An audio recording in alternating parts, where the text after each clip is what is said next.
I knew something was off the moment Ava walked past without looking at me.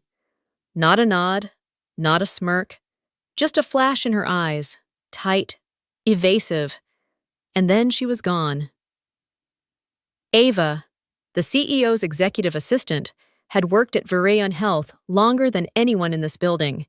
She was the connective tissue, the first to know everything, and in 4 years, I'd never once seen her walk past my desk without acknowledging me, until today.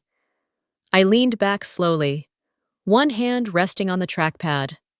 The systems lab around me buzzed as usual, monitors blinking, fingers tapping, but it felt wrong.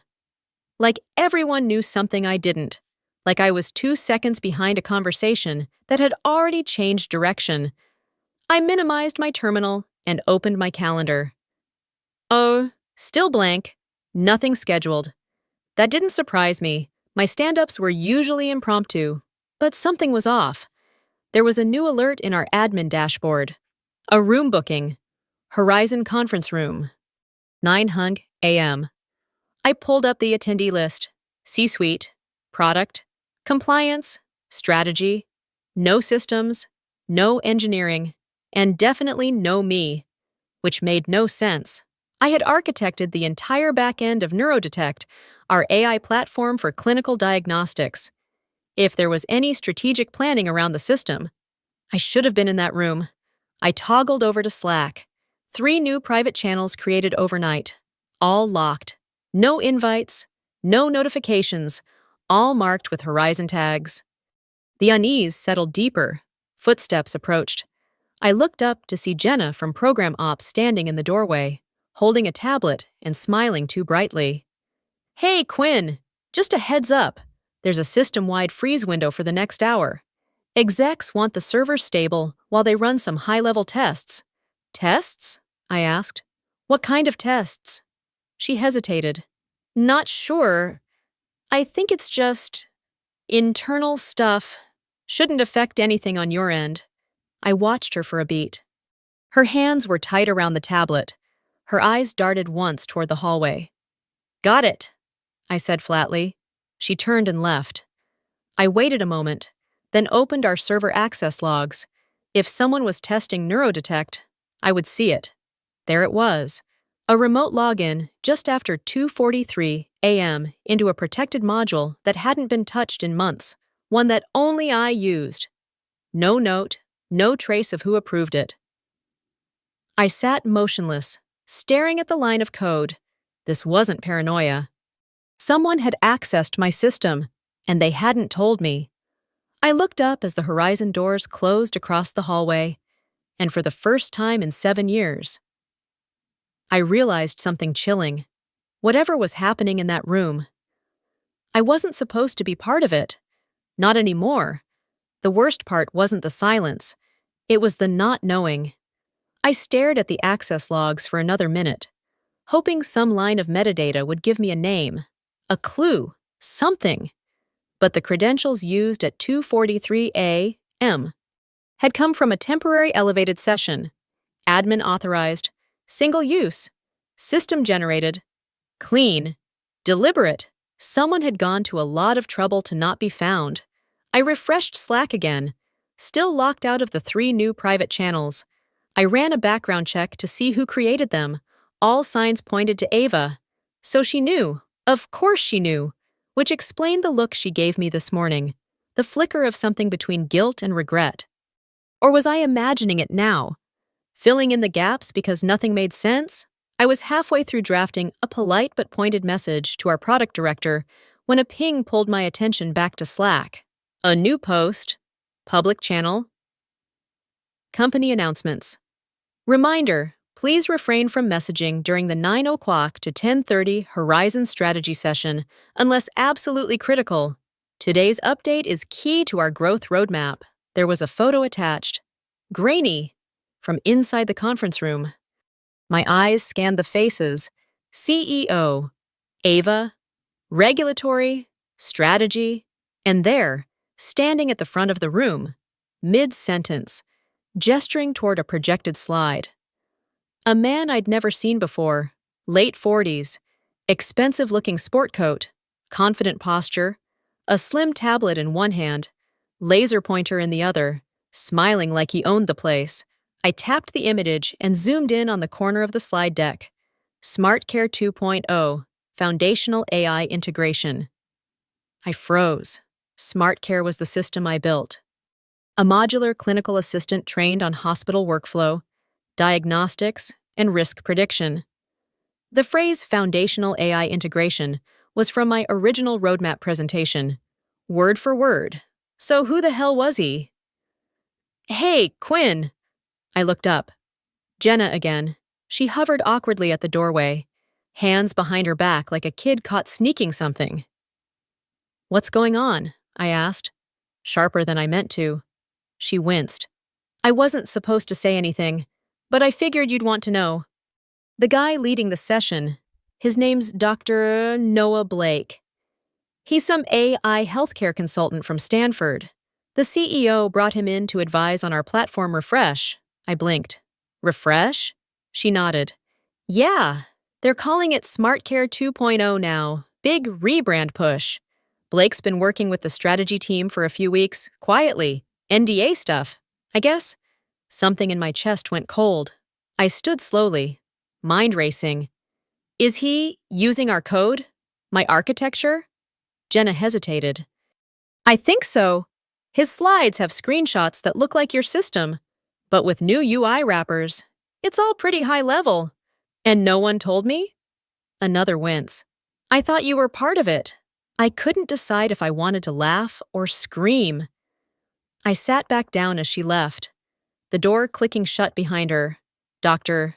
Noah Blake, consultant, strategist, the man explaining my system to an executive room full of people I used to work with, not under, and I hadn't even been invited. I stared at the live feed again, watching Blake point to one of my neural architecture diagrams, now rebranded with slick gradient icons and a new logo in the corner, SmartCare 2.0. Somewhere between insult and theft. I wasn't just out of the meeting, I was out of the loop, out of the room. And if I didn't move carefully, I'd be out of the company. 2. I didn't move for a long time. The conference room across the hall was still full, voices rising faintly through the glass, broken by the occasional ripple of polite laughter. From this distance, it sounded like a celebration. I turned back to my screen, opened a secure terminal, and navigated through the administrative backend of our documentation hub. If Blake had truly been working on SmartCare 2.0, there had to be digital fingerprints, code commits, proposal files, something concrete. 3 directories caught my attention, each one created within the last 2 weeks, all labeled under generic project titles: SC 2.0's Roadmap, Diagnostics/Overhaul, UX Rework, all access limited. But I still had super user privileges, at least for now. I bypassed the locks and opened the first folder. What I found made my breath catch.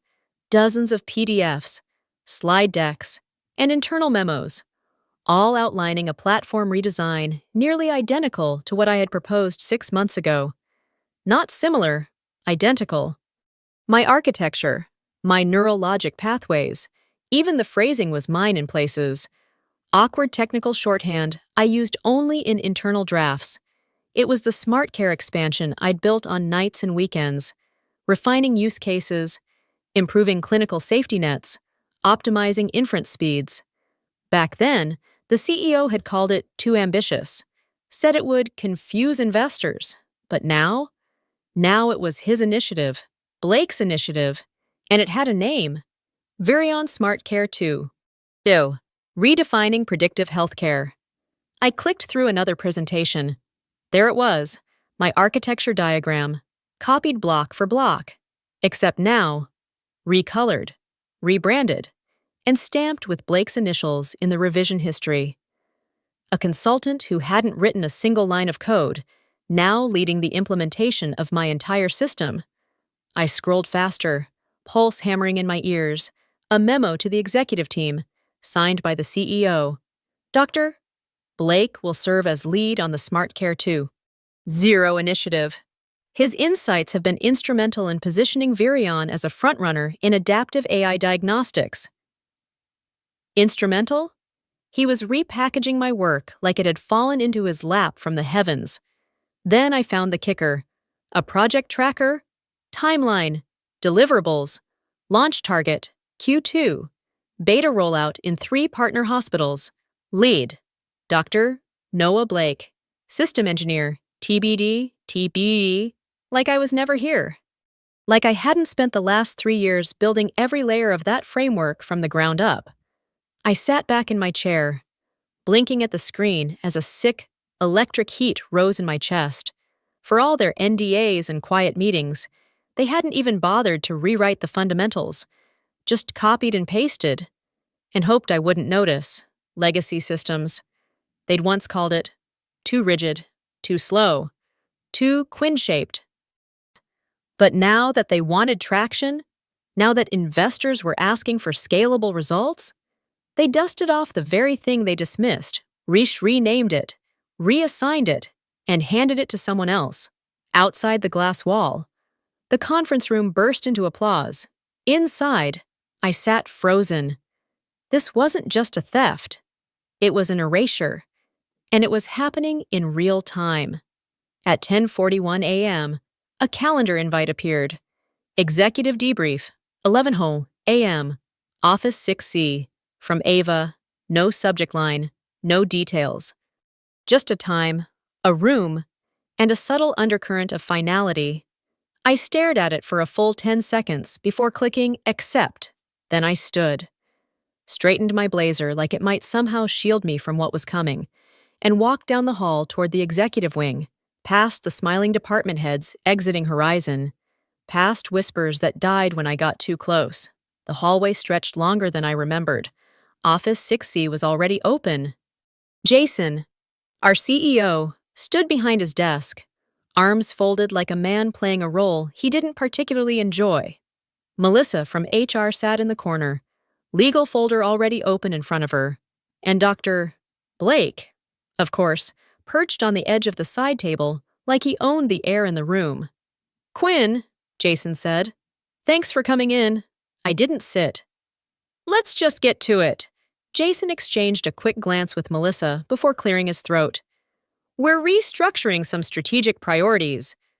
As you know, Virion is entering a new phase of growth: external partnerships, investor engagement, platform scalability. And replacing me was part of that?" I cut in, tone flat. Jason raised a palm. All corporate calm. "We're transitioning leadership of SmartCare to Dr. Blake. His background in AI strategy aligns with where we're headed." "He hasn't written a line of code," I said. Blake shifted in his seat, but Jason continued without acknowledging the comment. "You've been an invaluable part of building the foundation, but scaling that foundation requires a different lens, one that bridges the gap between engineering and external positioning." Translation: I was too technical, too quiet, too inconvenient to parade in front of investors. Melissa slid the folder toward me. "The company is offering a transition support package, 3 months salary, full benefits. We'll need your credentials, access notes, and any documentation not yet in Confluence." I didn't touch the folder. "So you want me gone today, but you expect me to prep the man replacing me on the way out?" Jason's smile was thin. "Blake has already reviewed your codebase. This is more about knowledge continuity." I almost laughed. "He reviewed my codebase? That's like reading a book in Braille with oven mitts. Do you see?" Blake finally spoke. "Look, I respect what you've built, truly, but legacy systems have limitations. My job is to make it accessible, scalable." "Your job?"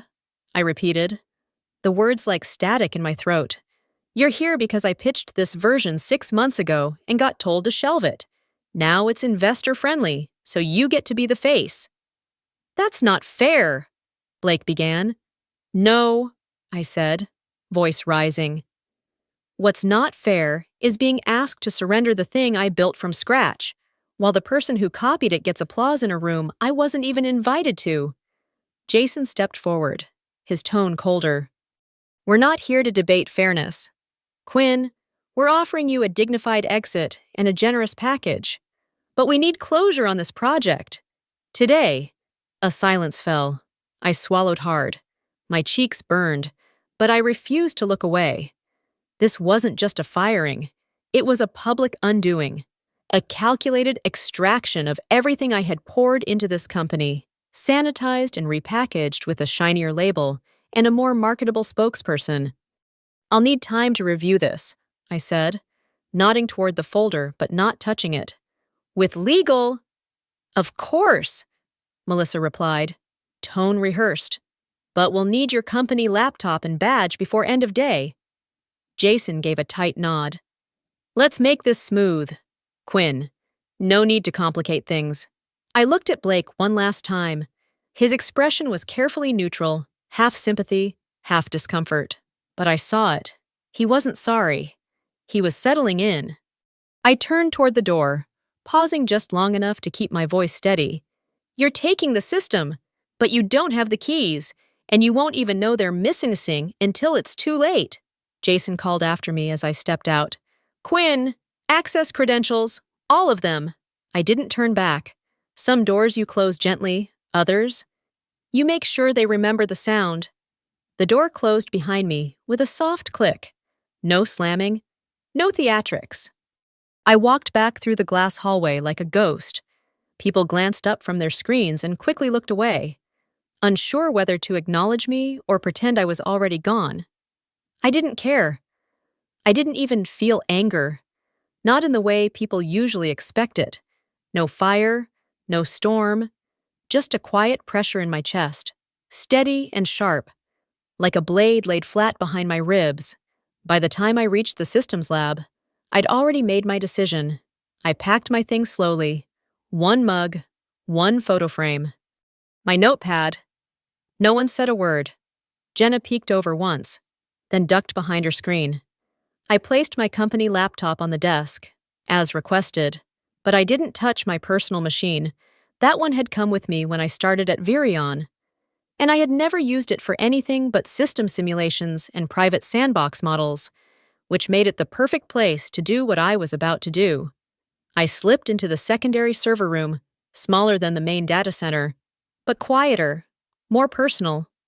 I had practically lived in this space during SmartCare's early development. The hum of stacked hardware and the subtle vibration of running systems felt more familiar than my own apartment. I plugged in, launched a secure session, and opened Neurodetect's authentication matrix, not the public layers, not the sanitized API endpoints, or the investor-friendly dashboards Blake had probably flipped through like a glossy brochure. I opened the core, a proprietary neural inference engine, trained, tested, and tuned by me over 3 years. Its design wasn't documented in any shared repo. Its versioning didn't appear in any formal logs. It didn't even use company standard encryption.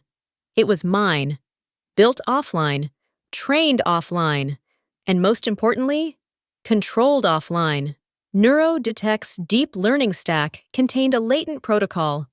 An autonomous mode switch triggered when authentication tokens expired without a valid override. On paper, it was a safety net, a failsafe to prevent external tampering in the event of compromise. In reality, it was leverage. Every 24 hours, the system pinged a unique biometric hash tied to my credentials. Without it, certain diagnostic modules would gradually throttle down. Not fail, not crash, just degrade, quietly, undetectably, until accuracy reports began to wobble, inference speeds lagged, and outputs became statistically unreliable.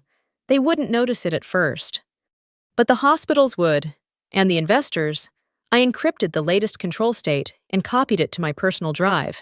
Then I closed the session and wiped the logs, not sloppily, not in a way that looked suspicious, just clean, quiet, unremarkable. I shut down the monitor, sat in the stillness for a moment, and let the coldness settle inside me like a second spine. They thought they could replace me. They thought the system I built would keep running just because they slapped a new label on it and handed it to a man with a sharper suit and a louder voice. But the thing they didn't understand was this. I hadn't just built smart care. I had woven myself into it. My instincts, my judgment, my fingerprints in every neural weight. Without me, the system could walk. Sure, but it couldn't run. And soon enough, they were going to learn what that felt like. The first text came at 6:18 a.m. Hey, are you seeing this? SmartCare flagged a stage 4 cancer alert on a broken wrist case. No metastasis, no indicators, just a full oncology workup out of nowhere. It was from Raj, one of the clinical integration engineers who used to report to me. I hadn't heard from him since the day I was transitioned. 10 minutes later, another ping. Systems acting weird. Diagnostics running out of sequence. Pediatric scans being routed through the cardiac model. Something's off. I didn't respond. Just watched the messages pile up as the alert stream swelled into something harder to ignore. By 7:05 a.m., I was sipping coffee in my kitchen, scrolling through the logs they didn't know I could still see. The pattern was obvious. Neurodetect's modules were beginning to stagger. A minor misclassification here. A 1.2-second delay in inference response there. Nothing catastrophic. Not yet. But cumulative? It would erode clinical confidence faster than a breach. By 7:26 a.m., the error reports reached the executive tier. That's when the phone rang. Blocked number. Of course. I let it go to voicemail. It rang again and again. On the fourth call, I answered. Quinn, Jason said, skipping pleasantries. His voice was clipped, tight. We're seeing some inconsistencies with the SmartCare rollout. Diagnostic alerts are misfiring. Several hospital admins have flagged it. I let the silence stretch. We need you to take a look, he added, softer.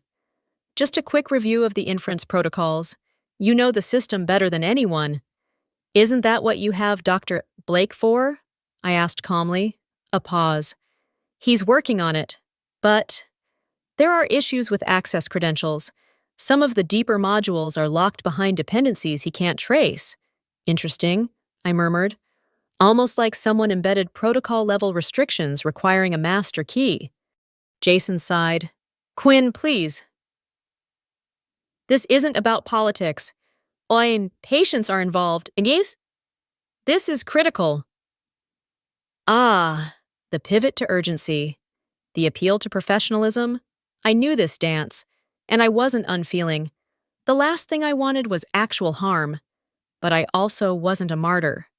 I'll need a consulting agreement, I said flatly. Triple my former salary, full autonomy, access to my own sandbox. No Blake, no layers of red tape. Jason didn't even argue. I'll have legal send something within the hour. I hung up and set my coffee down. It tasted better than it had in weeks. 15 minutes later, a fresh access key landed in my inbox. Along with a stripped-down remote login, I connected to the core, ran a deep integrity check, and watched the audit light up like a Christmas tree. Of course, Blake had tried to modify my architecture, probably in a panic, trying to override the degradation protocols without understanding how they triggered. In doing so, he'd corrupted the rule hierarchy that governed diagnostic prioritization. The system wasn't broken. It was reacting exactly as designed, shutting down logic it could no longer verify. By 8:42 a.m., I'd patched the worst of it. No grand announcement, no parade, just silent recovery. By 9:00, the alert stopped. At 9:04, my phone buzzed again. System stabilized, thanks. Jason wants to talk next steps. I ignored it. Instead, I opened the real-time performance dashboard, the one Blake had proudly presented 2 days ago. His name was still attached as lead architect, but it was my code that had just saved them, my system that hadn't collapsed under sabotage, my design that had resisted its hijacking long enough to force their hand. I didn't need a headline. I didn't need revenge. The logs would tell the story for me, for the first time since this began. I allowed myself a small smile. Because vindication doesn't always come in applause. Sometimes, It arrives as a silent, blinking green light, marking the moment your replacement fails and your legacy holds. At 9:17 a.m., Jason called again. I didn't answer. Instead, I watched the internal status dashboard roll from red to yellow, then to green, each system flickering back online, one service at a time, like a heartbeat restarting, slowly, reluctantly. My code wasn't just functioning again, it was proving a point. At 9:32, Ava texted, Jason's in with legal. Can you talk in 15? I let 10 minutes pass before replying. Send me the draft first. By 9:55, a PDF hit my inbox. Independent Consulting Agreement. Quinn Rivers. I read through it while finishing my second coffee. Most of it was boilerplate. Terms, confidentiality, scope. They were offering a 6-month contract, remote only, full admin access to the system, and a triple increase from my previous salary. Not bad, but not enough. I opened the doc, inserted 3 changes, and hit reply. Ownership of all custom diagnostic protocols I personally developed, including Neurodetect Core and Predictive Inference Stack. No reporting line to Jason, direct alignment with the CTO, 1-year term, minimum, non-cancelable except for cause. I added a 4th, for my own satisfaction, public acknowledgement in investor materials that Neurodetect was architected and implemented by Quinn Rivers. At 10:13 a.m., Jason called again. This time, I answered. You've got my edit, I said before he could speak. I've seen them, he replied, his voice flat. The board is reviewing. No rush, I said lightly. But I'd move quickly. My inbox has been very active this morning. Apparently, a few hospitals are considering pulling their pilot contracts unless the system stabilizes and stays stable. Silence. Then, we've already had 3 escalation calls. One from Clearwater Medical. One from a group in Boston. So I heard, I said. You know what else I heard? They're starting to ask who wrote the core model. One of them asked directly if Blake was the original designer. Jason exhaled slowly. Fine. Terms accepted. Legal will finalize. But Quinn. His tone shifted. Softer now. Almost cautious. Don't take this personally. The situation escalated. Fast. We needed someone who could move quickly. Handle the optics. You were too close to it. I built it, I said flatly. Being close wasn't the problem. It was the value you assigned to silence. I didn't mean, but you did, I cut in. You thought something shiny and external would impress the board more than institutional memory and technical depth. You gambled on a narrative, and now you're dealing with reality. He said nothing, so I delivered the final nail. Calmly, clearly. You don't need to believe I'm the best person for the job. You just need to understand that the system knows I am, because I trained it that way. Jason didn't argue. He just said, contract will be signed before noon. At 10:46 a.m., the final version arrived. Every clause exactly as I requested. The title, Senior Technical Consultant. Diagnostic Systems. Reporting directly to CTO. 1-year commitment. Full IP protections. And a footnote clause stating publicly that foundational AI models currently deployed under Varian SmartCare were originally developed by Ms. Quinn Rivers. I signed. Felt nothing. No triumph. No vindication. Just clarity. By 11:02 a.m., I reconnected to the system. This time, it welcomed me. No blocked credentials. No throttled performance. Just clean, stable access to everything that mattered. I spent the next 2 hours rerouting core functions, locking down the override pathways Blake had tampered with, and restoring the fallback protocols he'd tried to bypass. I didn't delete his changes.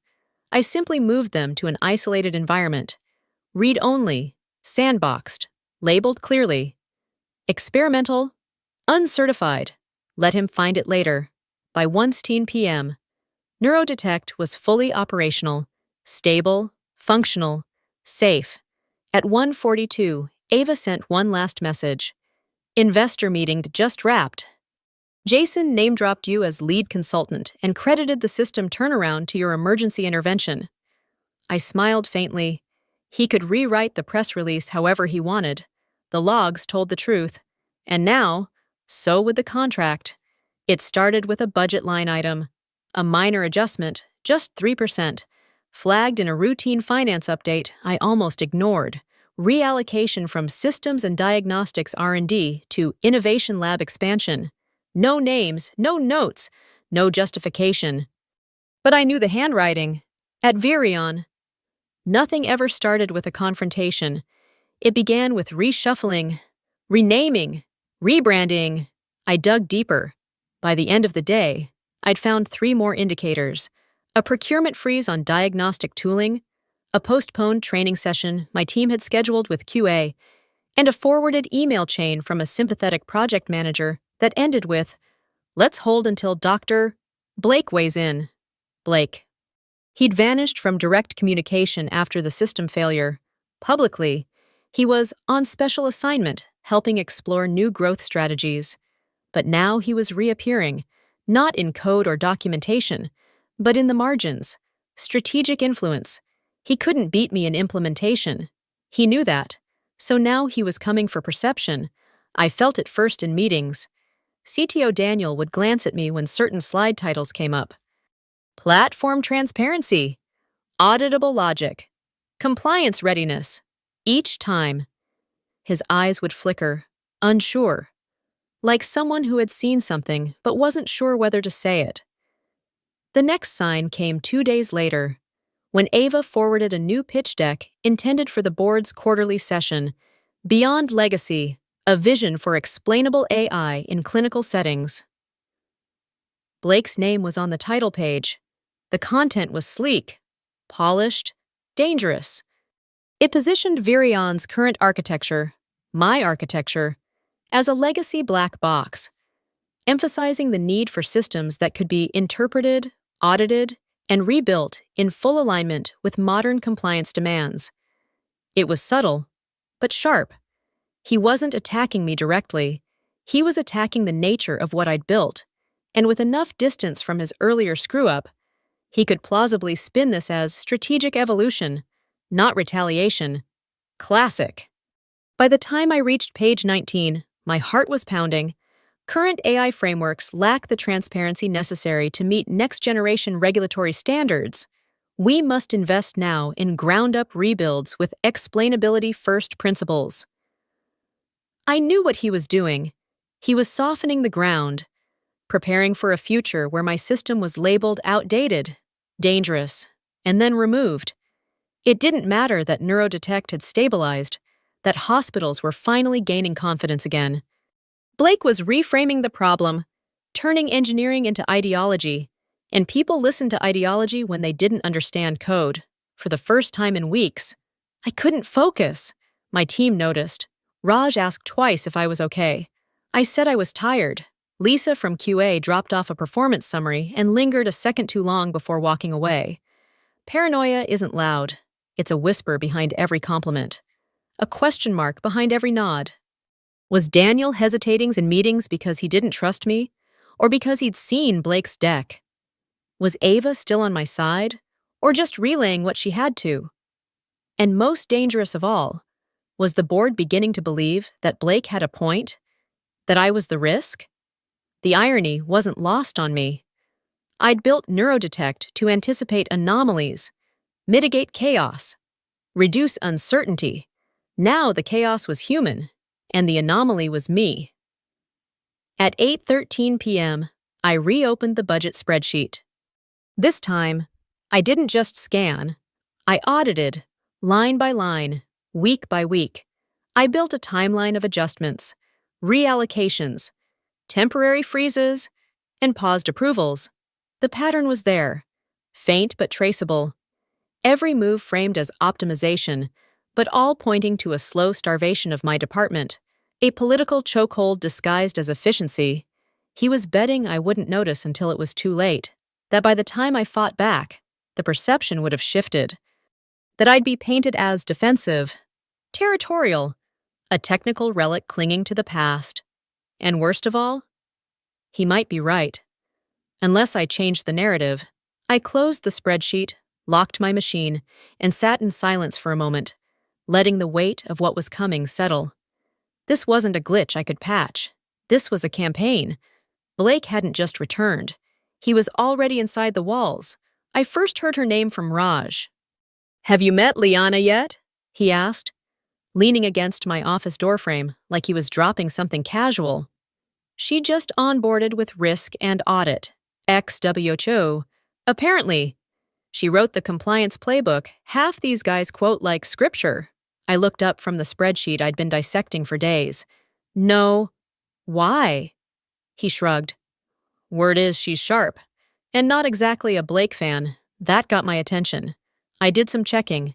Liana Song, former lead AI compliance officer at the World Health Organization, had overseen system audits in 20 countries, worked with both NGOs and defense sectors, respected, feared, a little mythologized. But more importantly, she was in the building, and 2 days later, I saw her. She was in the server room, of all places, not where Risk usually went. Black slacks, high-neck blazer, silver-streaked hair pulled into a braid so sharp it looked structural. Her eyes moved like scanners, efficient, measuring everything. I introduced myself. Quinn Rivers, extending a hand. "I know," she replied, shaking it firmly. "You're the one who built the black box that's somehow outperforming every explainable model in market trials." I arched an eyebrow. "That a compliment?" She smiled. "That's a challenge." We sat down over coffee in the quiet corner of the diagnostics floor. Neutral territory. I expected guarded professionalism. What I got instead was something more dangerous. Curiosity. "You've seen Blake's deck," I said. She nodded. "Multiple versions. The one he sent to the board, the one he floated to marketing, and the one he pitched to me, off the record." I froze. "He approached you?" "Indirectly. Asked for an internal audit of Neurodetect's early logic pathing, claimed it was in the interest of transparency. And then I ran a comparative audit on the flagged misfires from the week you were consulting, but not yet reinstated." Her fingers tapped a rhythm on the side of her cup. "Someone modified the testing environment," she continued. "Created false inconsistencies by feeding mismatched patient data through a stripped-down interface of your model." My stomach dropped. "Let me guess," I said quietly. "Blake framed the results as proof that the system was too opaque for clinical deployment." She nodded once. "That's why your outputs looked skewed in his deck. The errors weren't organic. They were engineered." I felt a sick mix of relief and fury. "Can you prove it?" She met my eyes. "I already have." I exhaled. For the first time in weeks, the tightness in my chest eased. "Why tell me?" "Because I don't like systems being weaponized to win politics," she said simply. "And I've seen what happens when decision-makers favor optics over outcome. Your model isn't the problem. The fact that it works better than his is..." I studied her. "And if I wanted to counterattack?" She tilted her head slightly. "Legally? You could go to the board, but they'll flinch. They always do when internal sabotage is involved, especially from someone with Stanford credentials and a good haircut." I smirked despite myself. "Strategically?" I asked. "Expose the pattern. Don't defend yourself, defend the data. Show where his audit failed. Show how his changes created the very problems he used as leverage. Turn his case into a cautionary tale." I leaned forward. "Would you help me do that?" She finished her coffee, set it down, and stood. "I already am." That night, we worked side by side in the quiet glass-paneled war room overlooking the server hub. Liana pulled log records. I pulled architecture overlays. Raj joined us after hours with interface data. We rebuilt the story line by line, timestamp by timestamp, and what emerged wasn't just a rebuttal, it was a blueprint for reversal. Every false flag Blake had raised, We traced them to his own sandbox. Every mismatch, a deliberate rerouting. By midnight, we had a clean, annotated timeline. Cross-verified, legally defensible, technically irrefutable. I looked at Liana across the table. I thought I was going to have to survive this alone, I admitted. You still might, she replied. But now you won't have to fight it blind. And for the first time in a long, exhausting war of postures and silence, I felt something unfamiliar settle beneath my ribs. Hope, not the naive kind, not optimism, but strategic hope, the kind that comes when the pieces start to shift, and the board doesn't know it yet. But their golden consultant had just become a liability. The plan wasn't to go loud. Not yet. This wasn't about grandstanding or public confrontation. It was about precision, collecting facts like blades and placing them, one by one, where they could cut cleanest. We started the next morning. Liana and I assembled a task group under the guise of a performance stabilization initiative. Raj gathered interface logs. Lisa pulled behavior flags. Our lead infrastructure engineer rerouted system mirroring to a protected sandbox so we could trace anomalies in real time. Undisturbed, unfiltered. For 4 days, we lived in that room. No leaks. No chatter, just lines of time-stamped evidence, growing by the hour. And Blake never suspected. He'd spent years building his credibility on a single premise, that no one would ever check his numbers too closely, because he looked like someone who didn't need to lie. He'd been wrong. By day 5, we had everything. We mapped 37 instances where SmartCare's behavior had deviated from baseline. Of those 34 had been seeded directly from Blake's testing environments, instances where he'd deliberately overridden standard input protections to reroute incompatible datasets through non-matching modules. A forced mismatch, one designed to produce failure. And worse? He'd cleared the internal flags after each injection, erasing the trail from the live interface, but not from the server logs. Because while he'd wiped front-end records, he hadn't touched the mirrored authentication pings. Liana found them buried 3 layers deep, residual key calls issued under a masked session, his digital fingerprints, left behind like ghost signatures. I stared at the screen when she pulled them up, glowing orange in our audit interface. "Are you absolutely sure?" I asked. Liana nodded. I cross-referenced against his workstation ID. The same session also accessed DevOps notes that only Blake had clearance for. There's no other explanation. He didn't just manipulate the data, he staged the entire scenario. I sat back in my chair. My hands weren't shaking. I wasn't angry. I was done reacting. Now I was moving. That night, I compiled our findings into a formal report. Not a memo, not a complaint, an audit. Complete with appendices, log chains, before and after comparisons, user credentials, and a supplemental video walkthrough narrated by Liana herself. No commentary, no accusations, just evidence. I submitted it to the board at 8:47 a.m. sharp, routed through a direct compliance channel that bypassed Jason entirely. At 9:03, I got a read receipt from the audit chair. At 9:16, a second read from the board secretary. By 9:44, Ava forwarded me a calendar invite for a closed-door session scheduled that afternoon. The subject line was short. Internal security review, SmartCare deployment. No one had called me. No one had acknowledged the file. But I didn't need them to. The system would speak for itself now. I looked around our makeshift war room, whiteboards still covered in sequence diagrams, coffee cups pushed to corners, digital logs scrolling quietly across the monitors. Raj was debugging a test loop. Liana was annotating a timeline. Lisa was reviewing a regression plot with clinical outcomes flagged. This was no longer a defense. It was a reckoning. And we were ready. The glass doors shut behind me with a soft hiss. Inside, the boardroom was all chrome and quiet tension. 12 chairs around a long oval table. Polished surfaces, immaculate suits, and expressions that tried very hard not to look surprised. Jason sat at the far end, flanked by the audit chair and Virion's general counsel. His face was unreadable, but his hands were clasped too tightly on the table. Dr. Blake was absent. Strategic. Or cowardly. Probably both. I took the open seat near the center. Ava handed me a water bottle I didn't touch. I didn't need comfort. I needed clarity. The board chair cleared his throat. Ms. Rivers, thank you for joining us on short notice. We've reviewed the preliminary materials submitted through compliance channels.